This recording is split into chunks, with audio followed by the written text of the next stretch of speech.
আসসালামু আলাইকুম। আমার পেজে আপনাদেরকে স্বাগতম। আমার গুড্ডুর আজকে ১০০তম দিন। ভাবলাম একটা ছোট্ট ভিডিও করি।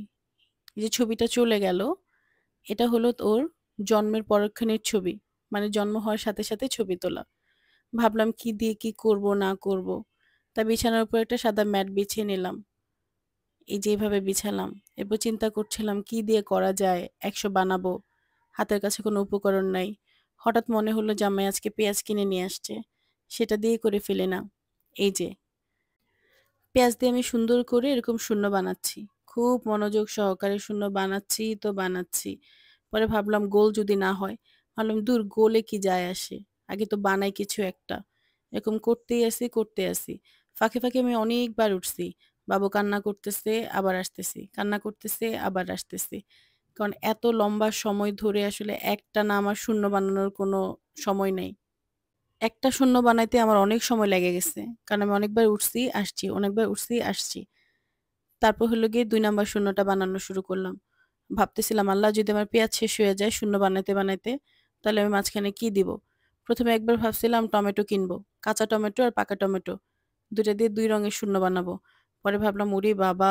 পাকা টমেটোর যে দাম এখন ৳১৬০ না ৳১৮০ কেজি মনে হয়। আরো বেশি হইতে পারে। আমি সপ্তাহখানেক আগে কিনছিলাম। তাই ওই প্ল্যান চিন্তা ভাবনা বাদ দিলাম। পরে আর কোনো কিছু মাথায় আসতেছিল না। খালি আমার মাথায় আসতেছে যে আমার গুড্ডুর তো আজকে ১০০তম দিন। কিছু একটা দিয়ে অন্তত কিছু একটা বানাই। এত যে মনোযোগ দিয়ে বানাচ্ছিলাম আর ভাবতেছিলাম, যদি ও আমাকে সহযোগিতা না করে, যে এত সময় নিয়ে আমি শূন্য বানাইলাম, সব বৃথা যাবে আমার। আর চিন্তাও করতেছিলাম আল্লাহ পেঁয়াজ যেন শেষ হয়ে না যায়, শেষ হয়ে না যায়। করতে, করতে, করতে, করতে এই যে আমার শূন্য বানানো প্রায় শেষের দিকে। পরে দেখি কেমন অ্যাব্রো-থ্যাব্রো শূন্য হইছে। দেখে নিজের কাছে কেমন যেন লাগতেছিল। ভাবলাম একটা শূন্য ঠিকঠাক গোল করে বানাইতে পারতেছি না। আগে ছোটবেলায় হলো গিয়ে বৃত্ত আঁকতাম চুড়ি দিয়ে। ভাবতেছিলাম যদি কোনো একটা প্লেট বা কোনো কিছু রেখে গোল করে এরকম শূন্য বানাইতাম ভালো হইতো। পরে ভাবলাম দূর এত সময় কই। যা হয় তাই শূন্য আমার। অন্তত হোক। এরপর ভাবলাম ১ বানাবো আবার কি দিয়ে? পরে ভাবলাম ধুর গুট্টুরি রাইখা দেই না এখানে। তাহলে তো ওই থাকুক। ওই থাকলে ১ হয়ে যাবে আর পেঁয়াজ ২ পাশে ২ টা গোল্লা, গোল্লা শূন্য। তাহলে ১০০তম দিন। বোঝা গেলেই হইল কিছু একটা। বানানোর পরে এই যে এরকম করে ম্যাট টানাটানি করতেছিলাম। ম্যাটটা দেখতে কেমন কুঁচকো হয়ে আছে। বারবার শূন্য দেখতেছি, শূন্য হয় না। হাত দিয়ে আবার নাড়তেছি। নিজের কাছে দেখতে বিরক্ত লাগতেছিল। কি করতেছি না করতেছি। আর দোয়া করতেছি আল্লাহ আমার বাচ্চা যেন অন্তত সহযোগিতা করে। নাহলে শেষ আমার বৃথা কষ্ট। অহেতুক কষ্ট করতেছি। আমার জামাই আমাকে আইসা বলে, "এজন্য আমাকে পেঁয়াজ কিনতে বলছো তুমি আজকে?" আমি বললাম, "না, বাসায় পেঁয়াজ শেষ।" হঠাৎ করে মনে হলো ওর তো কালকে ১০০তম দিন। তাই হইলো গিয়ে পেঁয়াজ দিয়ে কিছু একটা করি। আইনা ওকে শোয়াই দিছি এখানে ঠিক আছে। দেখেন দেখা যায় না কিচ্ছু না। এর মধ্যে ওর হলো গিয়ে টাওয়াল নিয়ে এরকম খোলাখুলি টানাটানি শুরু করে দিছে। পারলে সব ছিঁড়ে, ছিঁড়ে চলে আসে। আমি ভাবতেছিলাম ওর লক্ষণ ভালো না। ও কান্নাকাটি শুরু করে দিবে। পরে ভাবলাম যে ওরে কোলে তুলে নেই। পরে ওরে উঠায় নিয়ে গেছি। নিয়ে যাওয়ার পরে ভাবলাম যে একটু রং-ঢং করে দেখি একটা ভিডিও করতে পারি কিনা। দেখেন গোলও হয়নি এই শূন্য। এই যে দেখেন, দেখেন আবার হাত দিয়ে সরায় দিছে। টাওয়াল খুলে ফেলছি।